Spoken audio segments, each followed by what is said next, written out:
Hi, thanks for joining me for this edition of the Bell video blog. I am Eric Bjornstad with Bell Performance, and today we are going to talk about Henry Ford and his legacy in both the U.S. auto industry and also the basically being a titan of American industry. You know, when you're thinking about the giants of American progress, the greatest businessmen of all time, basically, then they're the ones that are known by their last names: Ford, Rockefeller, Getty, Vanderbilt. And those people over time, through as history has gone on, they have become more and more just associated with the institutions and the companies that they started. But in real life, those people, they were complex individuals, and their success stories have a lot of really interesting stories to them. You know, we have to remember that somebody like Henry Ford or John D. Rockefeller or Getty, anyone like that, they didn't just wake up and success fall on them. They had to fight and scrap and make a lot of decisions, do a lot of things to become successes. So we're going to look at specifically Henry Ford and how he became the de facto father of the United States auto industry. And so in order to do that, first we have to start back in the 1890s. Now, Henry Ford started Ford Motor Company in 1903. 1906 was when he started production on the Model T, which is what he is most closely associated with, but that was not his first car that he made, nor was Henry Ford the first person to build a car, nor was he the first person to mass produce a car. People were making horseless carriages since the 1890s. And Henry Ford himself, his first car that he built was in 1896. And what he did, he built it in his garage on Bagley Street in Detroit. And once he finished, he realized he had a problem. And that problem was that the car was too big to fit through the door of the garage. He had no way to get it out to actually test drive it down the street. So instead of throwing up his hands and saying, well, looks like I've got a garage with a permanent car resident in it, he tore out the wall of his garage so he could get the car out. So you can just imagine somebody walking down Bagley Street and seeing this madman with a sledgehammer busting out the bricks and tearing down the wall of his garage so that he could get this thing out. And, you know, we said he didn't make the first car, and we said he didn't he wasn't the first one to mass produce a car, but what he was the first person to come up with an important vision, and that vision was to make, quote, the car for every man. He wanted to make a car that everybody could have and everybody could afford. Now, you would think that this vision would be applauded by people, especially those with, shall we say, populist leanings, who, are always championing, the welfare of the lower middle class. But for a lot of people, this idea that everybody could have a car, it was, absurd. It was strange. They didn't like it. When we were doing research for this, I came across this quote from President Woodrow Wilson, where Woodrow Wilson scoffed at the idea of everybody having a car. He said that it was a symbol of wealth's arrogance to think that the average person, the average worker, could deign to have such a commodity. Seems kind of strange nowadays, but, what can you say? Another thing to consider about the success for Henry Ford, we said he didn't just wake up and success fell on him. No, he founded Ford Motor Company in 1903, but that was after a long, hard scrap to try and get the funding that he needed in order to be able to get his company off the ground. And people fought him at every step. He could not it was not easy to get the funding that he needed, but he kept at it, and he kept at it. He did not give up.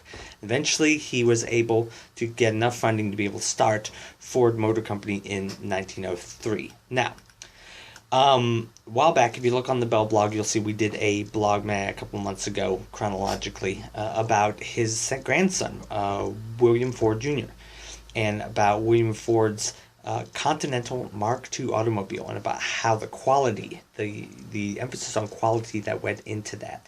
Well, Bill Ford Jr. learned that from Henry Ford, because Henry Ford was always price conscious, but he always insisted that even more important than price was making a great product, making a quality product. That was job number one. I think Ford Motor Company actually adopted that later on. Quality is job one. So you think about the things that Henry Ford did to implement this philosophy. They're really kind of interesting. For example, of course, Model T's made out of steel. And Henry Ford heard one day that the French were building these racing cars with this really, really strong steel called vanadium steel, the strongest steel that was available at that time. Now, he knew in order to have the best quality cars, he had to have that kind of steel. Problem was, nobody in the United States knew how to make vanadium steel, so he could not get it. Now, again, instead of throwing up his hands and saying, well, that's that, he flew over to France, got hired a Frenchman, brought him back to Michigan to live in the United States, had the Frenchman oversee the building of a completely new steel mill, which then produced the vanadium steel that Henry Ford needed to put in the cars. Now, vanadium steel, we said, strongest steel you could get at the time, but you don't need that kind of strength in every single area of the car that needs steel. And in fact, the Model Ts and the models that came after that used 20 different kinds of steel and with different properties. You had the vanadium steel, you had some other steels that were really strong, but you had other ones that were more flexible, you had other ones that had elasticity or durability, and so a sign of quality was that over 20 different kinds of steel with varying properties were used in the Ford cars, which set them apart from other cars of the day in terms of their higher quality. Now, we talked about the car for every man. This is interesting here.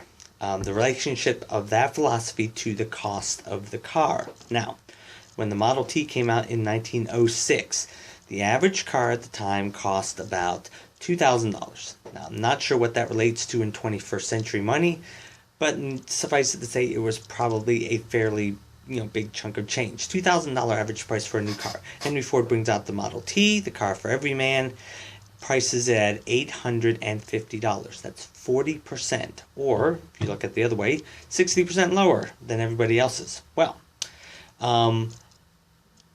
that bringing out a car like that for such a low price was a complete shift away. It was a paradigm shift, as they call it, a complete change of thinking of how the auto industry thought about cars. The majority of people who bought cars at that time in 1906, they didn't buy them to go to the corner store. They didn't buy them to go for a Sunday drive with the family. They bought them because they wanted to race them. Now, racing, we're talking about cars, racing at 35 miles an hour. But still, racing was the big thing. And that meant the average factory worker, they weren't buying cars because, they don't care about racing. They gotta work for a living. And part of the reason why this person has to work for a living is not going out and buying a car is because it costs $2,000. Well, suddenly the Model T comes, it's not fancy, but it gets the job done. And for 40% of what everybody else is selling, the American public said, thank you very much. 1906, you talk about the number of cars that were sold. 1906, they were selling about 8,000 to 9,000 cars a year, and that's pretty good. That was up to 1906, Ford sales, 8,000 to 9,000 cars a year. Model T comes out, car sales double in a year's time, actually more than double. They're up to 18,000 in a year. Count forward 5 more years, 1908, 9, 10, 11, 12, 13. Ford sales go from 18,000 units a year to 168,000.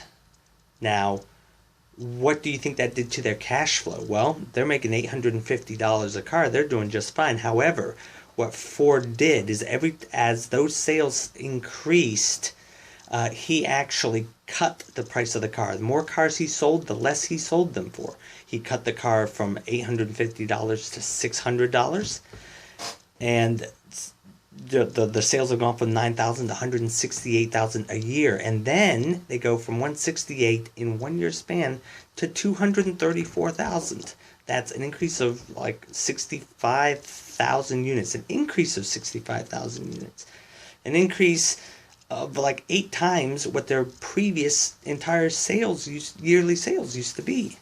And this was just because he just kept cutting prices to try and make the car available to more and more people. That was what his purpose was, because he was an out-of-the-box thinker. High quality, make it available to everyone, and then keep improving the quality and keep making it less expensive so that more people have access to it. That, my friends, is how you get to where you're selling 75% of all the cars in the United States. That is how you get the market share that Ford was getting. So anyway, those are just some interesting facts about Henry Ford's life and rise as a pioneer in the American auto industry. Hope you found it interesting. So thanks for joining me. I am once again Eric Bjornstead with Bell Performance. Look us up on the web at bellperformance.com and wefixfuel.com. Thanks for joining me. I'll see you next time. Bye-bye.